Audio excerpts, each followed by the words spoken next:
Pinakilos ng Provincial Government of La Union ang lahat ng mga sangay at ahensya nito para agad na marespondihan at masaklolohan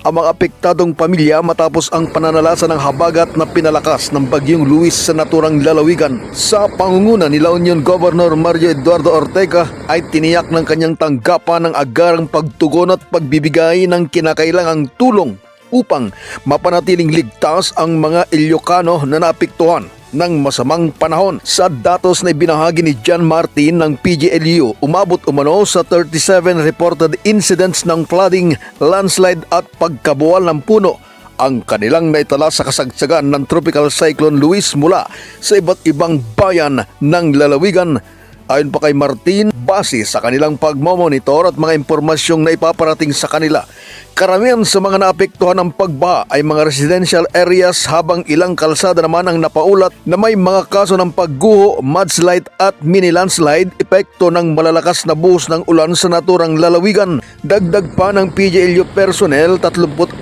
na barangays na sakop ng bayan ng Bawang Nagilian at San Fernando City ang nakaranas na malawakang power interruption dulot ng masungit na panahon. Ayon pa sa ulat, aabot naman sa 166 pamilya katumbas ng 510 individuals ang dinala sa mga evacuation center na matatagpuan sa Bacnotan, Nagilian at Bagulin. 33 pamilya dito ay namamalagi sa labas ng evacuation area habang 61 pamilya na naapektuhan ng pagbaha ang agad na nailikas sa Bawang at Aringay evacuation sites. Sa tulong ng MDRRMO at PDRRMO ay nailunsad ang pag-rescue sa mga pamilyang na-stranded matapos maabutan sila ng pagtaas at rumaragasang tubig na nagmula sa isang ilog sa barangay Lower Tumapok. Maliban sa mga nailunsad at agarang rescue operation na pinangunahan ng PG La Union, ay naideploy din ang PDRRMO, Emergency Medical Service Search and Rescue Team,